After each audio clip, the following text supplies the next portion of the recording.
आपके लिए 1 मई से वेदांता के डीमर्जर की स्कीम हो जाएगी लागू। क्या है कंपनी का पूरा स्ट्रक्चर अब, और एसओटीपी वैल्यूएशन यानी कि सम ऑफ द पार्ट्स चारों कंपनियां अलग अलग होने के बाद में टोटल कंपनी की वैल्यू क्या निकल कर आती है, ये जानना समझना भी जरूरी है। तैयार है हमारे साथ जानवी, पूरी डिटेल्स लेकर। जानवी बताइए। बिल्कुल सर, मच अवेटेड डीमर्जर था, 2023 में कंपनी ने पहले ऐलान किया था, तो अब वो इफेक्टिव डेट आ चुकी है, 1 मई से ये लागू हो जाएगा।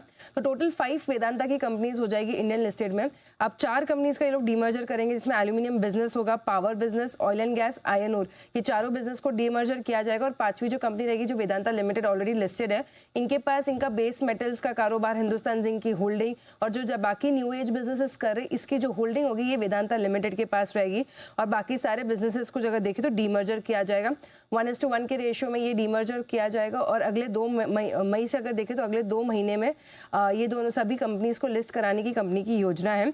अब डीमर्जर के बाद जो एक बहुत बड़ी वैल्यू अनलॉकिंग हो जाएगी, क्योंकि हर कंपनी के लिए एक क्लियर स्ट्रक्चर हो जाएगा, एक जो कैपिटल एलोकेशन स्ट्रेटेजी है वो भी वेल डिफाइंड हो जाएगी। तो इससे कहीं ना कहीं जो कॉम्प्लेक्स स्ट्रक्चर है कॉन्ग्लोमरेट का, ये भी काफ़ी आसान होता हुआ दिखेगा।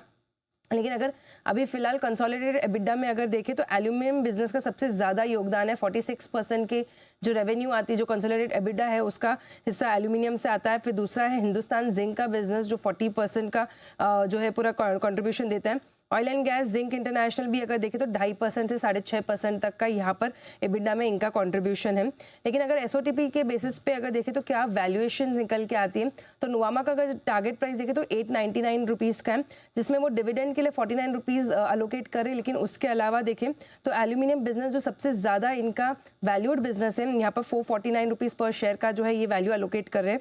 वेदांता के लिमिटेड के लिए 296 पर शेयर का वैल्यू एलोकेशन कर रहे हैं। पावर के लिए 45 रुपीज़, और ऑयल एंड गैस के लिए अगर देखें तो 40 रुपीज़ का जो है ये पर शेयर में वैल्यूएशन करते हुए दिख रहे हैं। इंटरेस्टिंग। अब ये बताइए जानवी कि 2020 से लेकर 2026 तक वेदांता का सफर किस प्रकार का रहा है? डीलिस्टिंग हमने इससे पहले क्यों फेल होते हुए देखी? बिल्कुल 2020 में इतना डीलिस्टिंग फेल होने के लिए मैं जिम्मेदार नहीं हूँ। और आपकी एक बहुत अच्छी राय थी उस दौरान। हाँ, बहुत लोग मुझे जिम्मेदार मानते हैं, मैं नहीं हूँ। मैंने तो जो राय सही लगी वही रखी थी। मेरे हिसाब से स्टॉक में बहुत वैल्यू है, इसलिए रखी। हाँ बताइए पहले आप।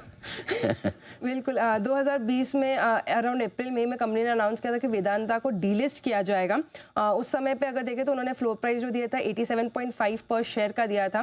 लेकिन जो बिड्स आई थी उस टाइम पे, मेजॉरिटी बिड्स अगर देखें तो 320 पर शेयर के वैल्यू पे आती हुई दिखी थी। और जो मिनिमम टेंडर शेयर्स नहीं मिलने के बाद अगर देखें तो ये जो पूरा डीलिस्टिंग का प्रोसेस है ये फेल हो गया था। 9 अक्टूबर को इन्होंने बताया था कि डीलिस्टिंग का जो प्रोसेस है ये फेल हो चुका है। लेकिन ये एक तरह से डीलिस्टिंग फेल होना काफ़ी अच्छा हुआ है, क्योंकि FY21 से FY26 तक अगर देखें तो वेदांता ने काफ़ी बड़ा ग्रोथ दिखाया, काफ़ी जो है बड़े रिटर्न्स जो है ये बनाते हुए दिखे। FY21 के शुरुआत में शेयर का भाव लगभग 64.7 पर शेयर का था, और अब अगर देखें आज के जो नया ऑल टाइम हाई बनाया, करीबन 12 गुना से ज़्यादा की जो रिटर्न्स है ये काउंटर दे चुका है। FY21 से 26 के बीच कंपनी हाईएस्ट डिविडेंड भी पे आउट दिया, करीबन 252 रुपीज़ पर शेयर एज अ डिविडेंड भी कंपनी दे चुकी है। तो काफ़ी बड़ा डिविडेंड पे आउट यहाँ पे है। एंड इनफैक्ट अभी सर बता रहे थे, सर सबसे ज़्यादा बुलिश रहे हैं इस पे। 2020 से अगर देखें तो सर बुलिश होते हुए दिखे थे इस पे। 6 अक्टूबर 2020, सर मैं आपको डेट बता दूं, उस दिन सर ने आपने बोला था कि टेंडर ऑफर में टेंडर मत करिएगा। 87 रुपए 40 पैसे पे आया था। हाँ याद है मुझे आज भी। हाँ करेक्ट। और उस दिन आपने कहा था कि आप कोई टेंडर मत करिएगा इसको। और उस दिन से अगर आज तक अगर एडजस्टेड रेट देखें, अगर डिविडेंड को एडजस्ट करके, तो जो पूरा रिटर्न्स मिले हैं वो 655% के रिटर्न्स दिए, 7.5 टाइम्स। ओके। और यही अगर उसके बाद भी एक और चीज हुई थी, जितना 87 रुपए उससे तो ज्यादा डिविडेंड आ गया होगा अब तक। फ्री हो गया है सर शेयर। हाँ मतलब फ्री के उससे ज्यादा आ गए होंगे। तो ये तो आपने 6 अक्टूबर को बोला था 2020 में। अच्छा। लेकिन 4 नवंबर 2020 में और शेयर का प्राइस लुढ़क गया था, 92 पर शेयर का ऑल टाइम लो बनाया था स्टॉक ने। अच्छा। उस दिन भी आपने बड़े दावे के साथ कहा था कि इसमें खरीदारी करनी चाहिए। ये दिवाली पिक थी बराबर, 4 नवंबर मुझे याद आ रहा है, राइट। वैल्यू अनलॉकिंग होगी, और उस समय से आज 11 गुना। ओहो क्या बात। 1032%, 11.3 टाइम्स रिटर्न्स दिए स्टॉक।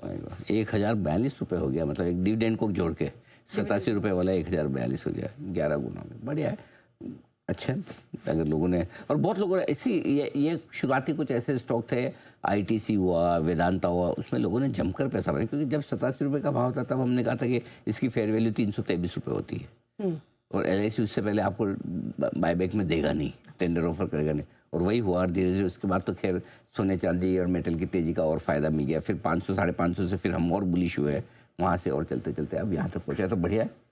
ये चलिए, जानवी ने तो आपको पूरी डिटेल हिस्ट्री पिछले 5 वित्त वर्षों की बता ली, लेकिन जिसने जी बिजनेस की सलाह मानी उसने यहाँ पैसा नहीं बनाया, उसने वेल्थ बनाई है। अगर वेदांता जैसी कंपनी, इतनी बड़ी कंपनी डीलिस्ट होती है तो शेयर होल्डर्स को एक अच्छा खासा प्रीमियम करंट मार्केट प्राइस पर भी मिलना चाहिए। मुझे नहीं लगता कि छोटे शेयर होल्डर्स के लिए डीलिस्टिंग अट्रैक्टिव है, किसी भी लिहाज से नहीं। अब जो अंडर परफॉर्मेंस थी वो खत्म हो जाएगी, और अब अगर मेटल स्टॉक्स बढ़ने लगे तो ये पहले बढ़ेगा, अब ये पहले बढ़ेगा, तो अपसाइड के लिए थोड़ा वैल्यू अनलॉकिंग वाला मामला खुलता हुआ दिख रहा है। वेदांता की यहाँ से री रेटिंग होने की तैयारी में है।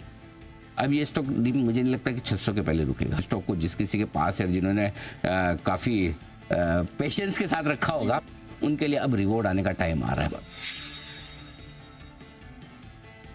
My all time favourite Vedanta, number भर के डिविडेंड, दिल खोल के, खजाना खोल के डिविडेंड दिया, अभी भी दे रहा है। सो आई थिंक हमारा 600 रुपये का टारगेट वेदांता का 400 रुपये से ही है। वेदांता वैल्यूशंस के लिहाज से देखें सबसे अट्रैक्टिव है, तो मुझे लगता है कि धीरे धीरे हमारे जो पुराने टारगेट है, मेटल के 600 रुपये के टारगेट है वेदांता के, उसकी तरफ बढ़ेगा ही।